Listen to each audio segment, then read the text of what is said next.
అందరికీ నమస్కారం. నేను మీ గంటి ఉష. నా మిత్రులకి, శ్రేయోభిలాషులకి, సబ్స్క్రైబర్స్కి మంచి మంచి కామెంట్స్ తోటి నా వీడియోస్ని సపోర్ట్ చేస్తున్న మీ అందరికీ కూడా నా కృతజ్ఞతలు, శుభాభినందనలు.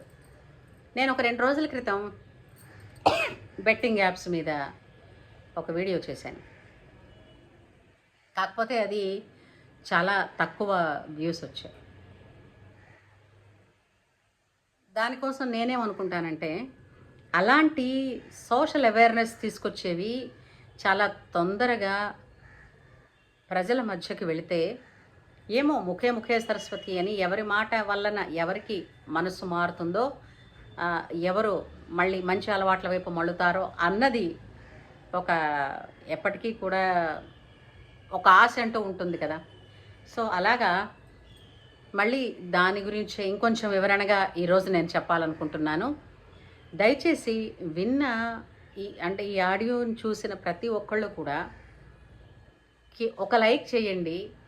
కనీసం మీకు ఎవరిని మార్చాలని, ఎవరి యందు మీకు నిజంగా మీ స్నేహితులలో కానీ చుట్టాల్లో కానీ అభిమానం ఉందో వాళ్ళకి కనీసం ఒక్కళ్ళకైనా సరే షేర్ చేయండి. దాని వలన ఎంతోమందికి చూసి వినే అవకాశం దక్కుతుంది. అంటే వాళ్ళు ఎవరికీ తెలియదని కాదు, ఫస్ట్ థింగ్. కాకపోతే చూడండి, పదే చెవుల్లో పడుతూ ఉంటే మంచి మాటలు అవతల వ్యక్తికి మంచి వైపు మళ్ళీ అవకాశం మెండుగా ఉంటుంది. ఇదే తర్వాత కృష్ణ భగవానుడు భగవద్గీతలో చెప్పినట్టుగా చెప్పడం నా ధర్మం అంటారు. కాబట్టి అధర్మం మీద, అరాచకం మీద, అన్యాయం మీద గొంతు లేవాల్సిన బాధ్యత ప్రతి ఒక్క సభ్యులకి ఉంది. ఈ సమాజంలో నివసిస్తున్నటువంటి ప్రతి వ్యక్తికి ఉంది. అందుకని అంటే చాలా నాలెడ్జ్ ఉన్నవాళ్ళు చాలామంది ఉన్నారు, కానీ మాటల్లో చెప్పలేకపోవచ్చు, లేదా చెప్పేంత సమయం వారి దగ్గర లేకపోవచ్చు. వాళ్ళు ఇలాంటి వాటిని ప్రమోట్ చేస్తున్నారు అనుకోండి. దానివల్ల ఏంటంటే 10 మందికి ఉపయోగపడే కార్యమే మనం కూడా చేస్తున్నాం కాబట్టి మంచిదే. అయితే చీమలు పెట్టిన పుట్టలు పాములకు 20 ఎట్లు అని మనం అనుకున్నాం కదా. ఒక విధంగా చెప్పాలంటే దేశ సరిహద్దుల్లో మనకి శత్రు దేశాల నుంచి థ్రెట్స్ లేకుండా రేయింపగళ్ళు నిద్రాహారాలు మాని కాపలా కాస్తున్నటువంటి రక్షక భటులు ఎంత సేవ చేస్తున్నారో, ఆ సేవని, వారి సమయాన్ని, వారి దేశ అభిమానాన్ని, అంటే దేశం మీద వారికి ఉండేటువంటి ప్రేమని, అభిమానాన్ని, బాధ్యతని వీళ్ళు కాలరాసి పడేస్తున్నారు. ఎవరు? ఈ బెట్టింగ్ యాప్స్ని ప్రమోట్ చేస్తూ ఉన్న వాళ్ళందరూ కూడా ఈ సన్నాసులు. బెట్టింగ్ యాప్స్ అంటే ఏంటంటే, ఇంతకన్నా శవం మీద విసిరే డబ్బులు ఏరుకుని బతకచ్చు. ఇంకా కొంచెం మర్యాదే. ఒకడిని ప్రలోభ పెట్టి వాడి ఆస్తిని పోగొట్టి వాడి మానసిక దౌర్బల్యాన్ని ఆయుధంగా వాడుకుని వారి మీద, వారి కుటుంబంలో చిచ్చు పెట్టి ఏం సాధిద్దాం అనుకుంటున్నారు? ఒకప్పుడు చేసేసిందంతా చేసేసి వాళ్ళు చేయలేదా, క్రికెటర్స్ చేయలేదా, పొలిటీషియన్స్ చేయలేదా, మేం చేస్తే తప్పేంటి అని అంటున్నారు కదా. నిజమే, వాళ్ళ దాకా వచ్చినప్పుడు అప్పుడు మన సంగతి చూసుకుందాంలే, అంటే తన దాకా వచ్చేటప్పుడు చూద్దాంలే అని అనుకునే తప్పు ఎవరు చేసినా, పొలిటీషియన్సే కావచ్చు, క్రికెటర్సే కావచ్చు, బుల్లితెర ఇన్ఫ్లుయెన్సర్సే కావచ్చు, ఎవరు కావచ్చు, యూట్యూబ్ ఇన్ఫ్లుయెన్సర్స్ కొంతమంది ఉన్నారు, వాళ్ళు కావచ్చు, వీళ్ళందరూ కూడా తప్పు చేస్తున్న వాళ్ళే కదా. ఎవరు చేసినా తప్పు తప్పే. అలా వాళ్ళు చేశారు కాబట్టి నేను కూడా చేశాను అని అంటే, వాళ్ళు మంచి చేశాడు అనుకుందాం, ఆ మంచిలో పోల్చుకుంటున్నావా? ఎవడైనా పోల్చుకున్నాడా? అలాగా వాడు గడ్డి తిన్నాడు, తింటావా? అడిగేవాళ్ళు లేడు కదా. ఇష్టం వచ్చినట్టుగా ఈ యాప్ని ప్రమోట్ చేసి కుటుంబాల్లో చిచ్చులు పెట్టి, భార్యాభర్తల మధ్య చిచ్చు పెట్టి, తండ్రి పిల్లల మధ్య విరోధం తీసుకొచ్చి, తల్లిదండ్రులే శత్రువులయ్యేటట్టు పిల్లలకి చేసి, పిల్లల్ని నేరస్తులుగా చేసి ఏం బాగుంటుంటారు? మీ మొహాలేడ్చా? ఇంకా మాటలు అస్సలు ఇంతకన్నా నాకేం ఇదిగా రావు, మృదువుగా రావట్లేదు. ఒకప్పుడు భాగ్యలక్ష్మి లాటరీ అని ఉండేది. ఎంతకైనా ₹1 టికెట్. అది ప్రతి వాళ్ళు కూడా ఏమిటనుకున్నారు? రూపాయే కదా, రూపాయే కదా. ఎంతమంది కొంటున్నారు? ఎన్నాళ్ళు కొన్నారు? ఎన్నేళ్ళు కొన్నారు? లాటరీ లాంటివి 100 మంది కొంటే ఒక్కడికే వస్తుంది అని అన్నప్పుడు మిగిలిన 99 మంది ఏమైనట్టు? వీళ్ళు సొమ్ము ఎవరు తిన్నట్టు? ఎప్పుడైనా విచక్షణ ఉందా? అడిగారా? కొన్ని దేశాల్లో వాటికి అనుమతి ఉంది. కెసినోస్ ఆడతారు వాళ్ళు. ఆ కెసినోస్ ఆడిన వాళ్ళందరూ కూడా బడాబాబులు. వాళ్ళకి పోయినా కూడా పెద్ద లక్ష్యం లేదు. ఇంకొంతమంది ఏంటంటే కొంచెం బ్లాక్ మనీని ఈ విధంగా ఖర్చు పెట్టి దాన్ని పోయిందన్న దానిలో చేసుకునేటట్టుగా అలా డిక్లేర్ చేసుకోవడానికి కూడా కొంతమంది ఇలా ఆడుతూ ఉంటారు. కొన్ని చారిటీస్, మనము మిడిల్ క్లాస్ వాళ్ళం వెర్రివాళ్ళం అండి. డబ్బులు వస్తూ ఉన్నవాడికి తెలుస్తాయి ఎన్నో మార్గాలు, దాన్ని ఎలా చేయొచ్చు, ఎలా ఎట్నుంచి ఎలా హవాలాగా మార్చచ్చు అని. మనకేం తెలుస్తాయండి? కష్టార్జితం. ఏదో పొద్దున్న పోతే అమ్మ పెట్టిందో ఆలి పెట్టిందో ఒక క్యారేజ్ పట్టుకుని వెళ్ళిపోయి మనం పని చేసుకుని రావడం, క్యారేజీ మెతుకులేవో అక్కడ తినడం, మళ్ళీ ఇంటికి రావడం.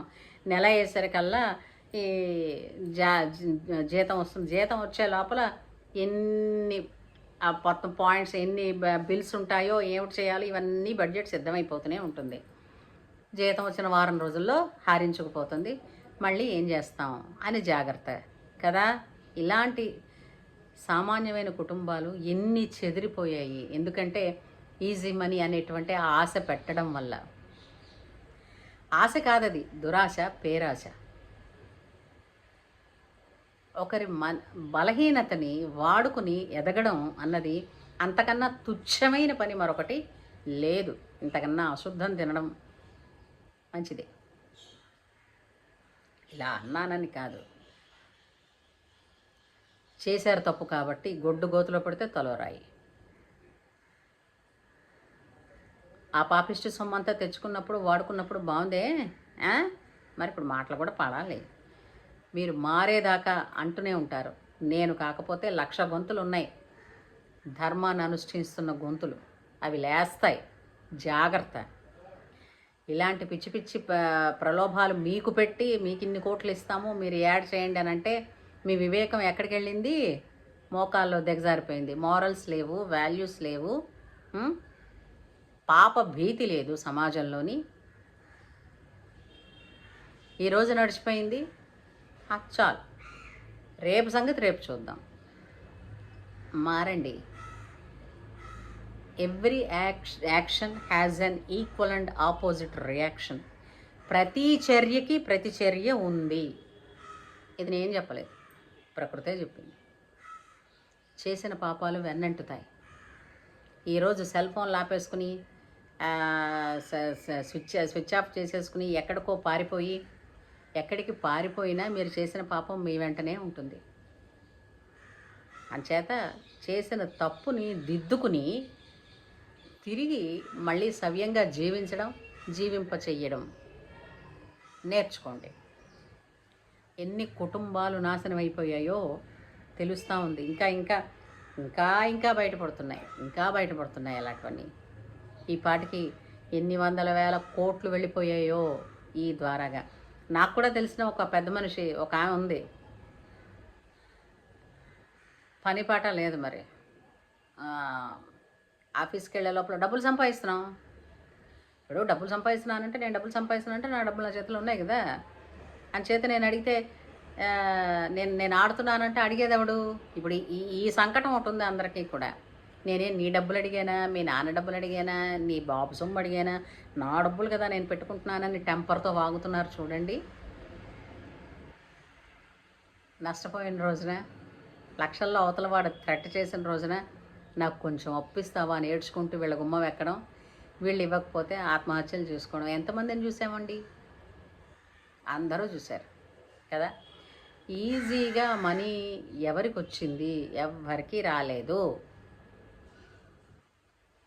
మళ్ళీ మళ్ళీ ఆ ఈజీ మనీ కోసం ఎవడైనా లీడ్ చేస్తే ముందు వాడి కాలర్ పుచ్చుకుతానండి. ఎలా వస్తుంది? నీకు ఎక్కడి నుంచి వచ్చాయి? ఏమిటి నిజం?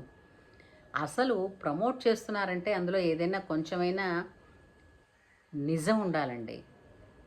ఇప్పుడు ఎవరికైనా సెల్ఫ్ మోరల్ ఒకటి ఉంటుంది కదా. నేను ఒక దాని గురించి ప్రమోట్ చేస్తున్నాను అంటే అది జనాలకు ఉపయోగపడుతుంది. ఎందుకంటే నన్ను చూసి నా మాట మీద గౌరవం ఉండి నేను చెప్పిన వాటి గురించి లేదా ప్రమోట్ చేసిన వస్తువు గురించి కొనుక్కునేవాళ్ళు, ఉపయోగించుకునేవాళ్ళు చాలామంది ఉంటారు. దానివల్ల వాళ్ళకి లాంగ్ టర్మ్లో ఇబ్బంది కలుగుతుంది అన్నప్పుడు నేను ఇక్కడ చెప్పకూడదు. నో మ్యాటర్ నాకు ఎంత వీళ్ళు లంచం ఇస్తామన్నా, ఎంత డబ్బులు ఇస్తామన్నా కూడా.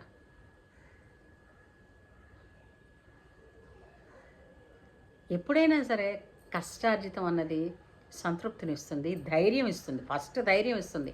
ఈ సెల్ ఫోన్లు స్విచ్ ఆఫ్ చేసుకుని ఎక్కడికో పారిపోయి మొహాలు దాచుకోవడం ఎందుకు? కథో పనులు చేయడం ఎందుకు? అలా వాళ్ళు చేశారు, వీళ్ళు చేశారు, వాళ్ళు చేశారని చేస్తే నువ్వు వాళ్ళు చేశారు కాబట్టి నువ్వు చేస్తే అది ఒప్పు అయిపోతుందా? ఎవడు చేసినా తప్పు తప్పే. అందుచేత ప్రస్తుతం ఉన్న యంత్రాంగం కావచ్చు, ప్రభుత్వం కావచ్చు, దీని మీద కఠిన చర్యలే తీసుకోబోతోంది. కాబట్టి తస్మాత్ జాగ్రత్త. మళ్ళీ ఒక్కసారి చెక్ చేసుకోండి. మీ పిల్లల మొబైల్స్లో కానీ యువత అయితే వాళ్ళ పేరెంట్స్ని చెప్తున్నాను, చూడండి మీ పిల్లల మొబైల్స్లో కనుక అలాంటి యాప్స్ ఉంటే వెంటనే డిలీట్ చేయండి. ఒక అబ్జర్వేషన్ అన్నది ఉంచండి, బాధ్యతగా, అనుమానంతో కాదు. తల్లిదండ్రులకి పిల్లల ఎడ బాధ్యత ఉంది. అలాగే భార్యకి భర్త యందు, భర్తకి భార్య యందు బాధ్యత ఉంది. అలాగే ప్రతి వ్యక్తికి సమాజం మీద ఒక బాధ్యత ఉంది, సమాజం యందు ఒక బాధ్యత ఉంది. ఈ బాధ్యతల్ని చేయడం కోసం రూపాయలు ఖర్చు పెట్టక్కర్లేదండి. ఓ మంచి ముక్క చెప్పడం, మంచి ముక్క వినడం, వినేటట్టు చేయడం చేస్తే చాలు. మన ధర్మాన్ని మనం నిర్వర్తించేసినట్టే. ఏమంటారు?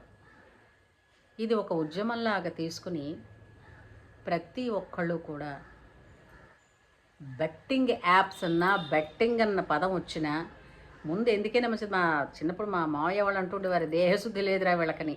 శుభ్రంగా చెతకొట్టేయడమే. అంటే ఇక్కడ మనం రోగానికి మందిస్తాం, అంతే కదా. రోగం తగ్గడానికి మందిస్తాం అంతే. ఆ మనుషుల మీద వాళ్ళ మీద మనకి ఏ విధమైనటువంటి ద్వేషం లేదు, కానీ ఆ అలవాటును మాత్రం ఖండిస్తాం.